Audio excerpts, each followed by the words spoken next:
We're going to start looking at writing organic reactions, reactions that have more than one step. And before we do that, we should examine the convention that we're going to use when we're writing these reactions. Now, these are probably familiar to us if you've been watching some of my other videos, but we should formally address this. So, these are the elements that we will need to include to write an organic reaction. We will need all of the overall reactants,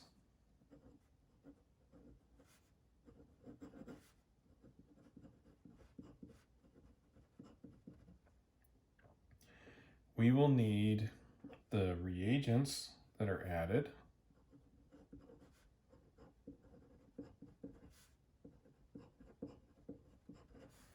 and we will need to include the order that will add these reagents.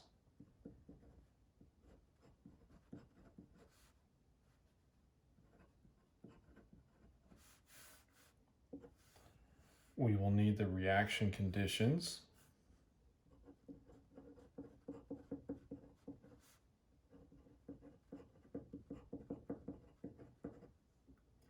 And we'll need the overall products.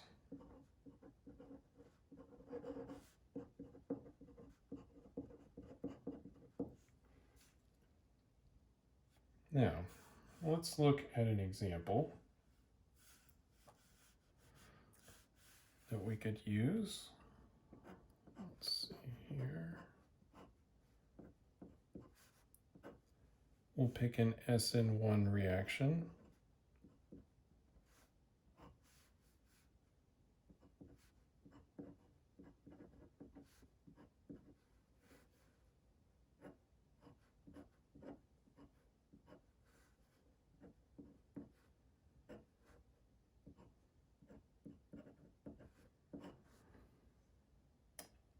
So we've got an SN1 reaction here, and you'll notice that the bromide here is acting as the nucleophile.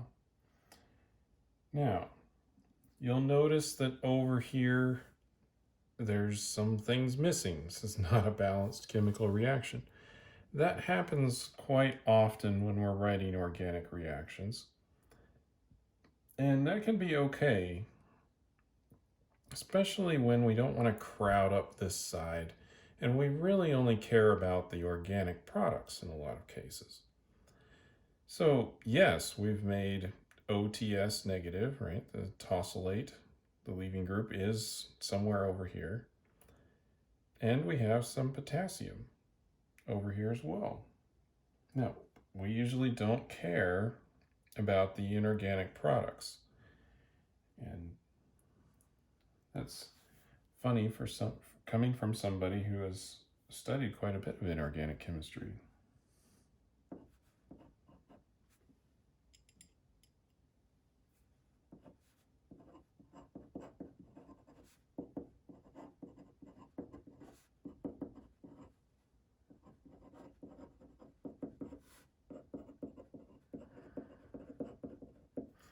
That's not to say they're not important. They can be important to consider, but in a lot of cases, we are more interested in the organic product, and so that's what we like to focus on. Now, you'll also notice that in this case, we did not just write Br minus. And the reason we didn't write that is because we can't just get Br minus in a bottle. It has to come with a counter ion. You cannot separate charges like that. And it can be important to note what the source of the bromide is. If we had written HBr, in some cases that may change the reaction. So it's important to note what type of reagent we're using. Other reagents that we would want to make sure that we're looking into is we would not write just like a carbene just by itself, like this. We would need to write it as something that we can actually obtain in a bottle to add to the reaction or be able to use. So instead we could write this because we can obtain this chemical. And then during the reaction, we will generate the carbene and then the reaction will proceed. Also, while we were writing organic mechanisms, we may have gotten a little bit lazy and just written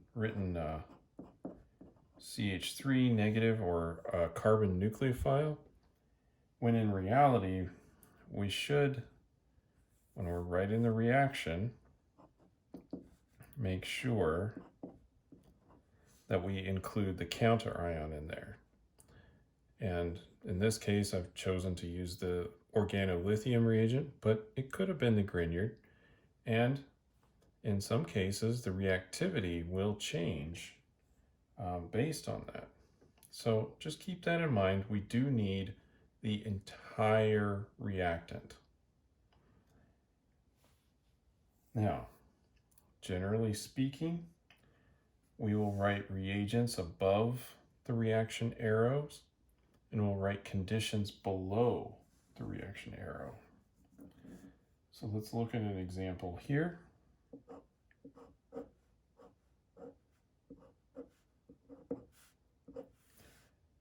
We could substitute this chloride for an iodine using the reagent sodium iodide, and then we'll include the conditions down here, things like our solvent. So we'll use acetone, temperatures, and the amount of time it takes to do this reaction.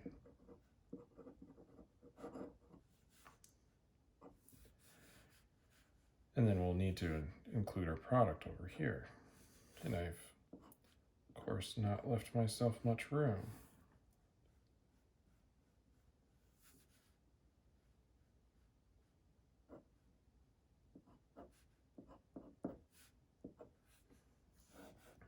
There we go. There are reactions that involve just the solvent. These are called solvolysis reactions, and they do offer us some flexibility in how we write them. In reality, we could write the solvent above the arrow, below the arrow, anywhere we want, just because it is playing the role of reagent and solvent. So it's kind of the conditions and the reactants. But if we write it below the arrow, that will indicate that this is the solvent. It is in a solvent quantity. And that has important implications as well. Just tells us that there's a lot of this in the reagent or in the flask available for us.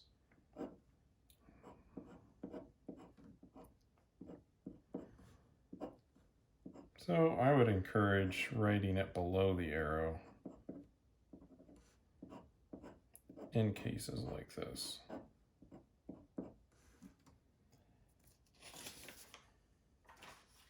Now, what happens when we have reactions that involve more than one step? So let's consider writing a couple of different reactions, and then we'll write it in a more compact way. So if we were to do an elimination reaction,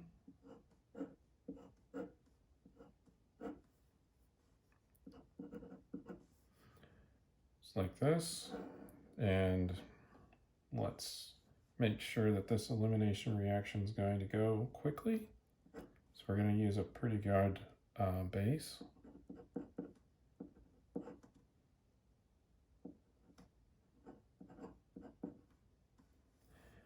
So I think we're going E2 on this. And then I could write my solvent. And since I'm going E2, I'm not moving through a carbocation. I probably want one of those polar aprotic solvents, such as DMSO. And then I will make this product,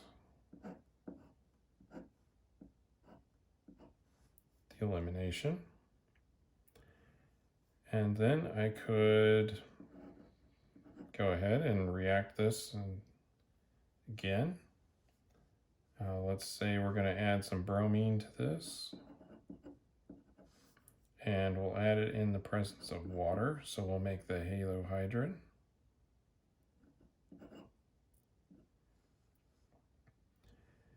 And let's see here, the bromine is going to end up on the terminal carbon.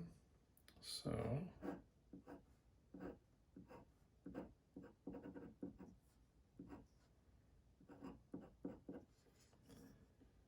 there we go. This is one way to write that reaction.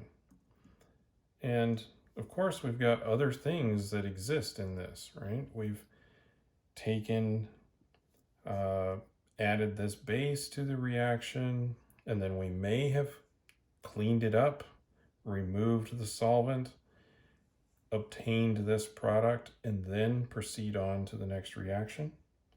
But as you can see, this takes up a little bit of space on our page. There's another more compact way of writing this. Now, the other way of writing this does require us to know what each step is doing, so it will not include this middle product here, but we can do it. So let's just do this the other way. We start with our reagents, and then we'll draw our arrow. I'm going to draw a little bit longer arrow this time, and we'll just draw our product over here.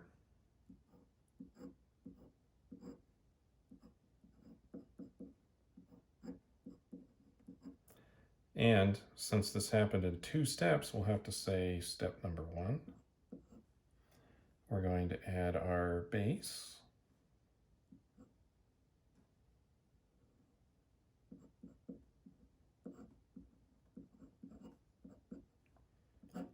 And then we're going to, so reagents first, we put a slash in, then conditions after that. All right. And then down here, we'll just continue listing them. It's really your preference as to whether you want to list these all above the arrow, but it seems like a lot of people will list one reaction above the arrow and then continue listing more below. That allows the arrow to line up a little nicer with the reactants and the products. And you could continue this for an arbitrarily long list of reactions.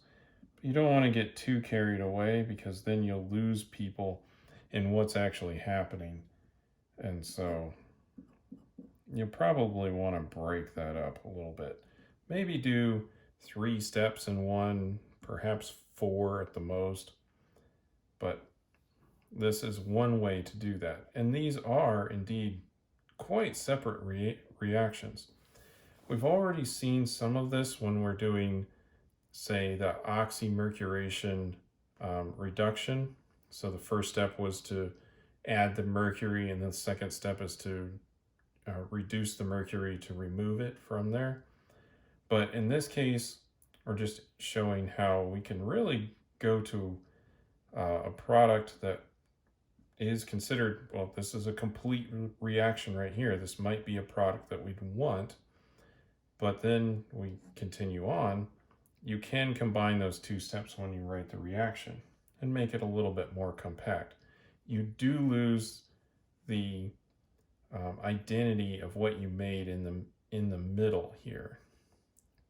And so sometimes this is just done when it's a very simple transformation, but you keep in mind the limitations.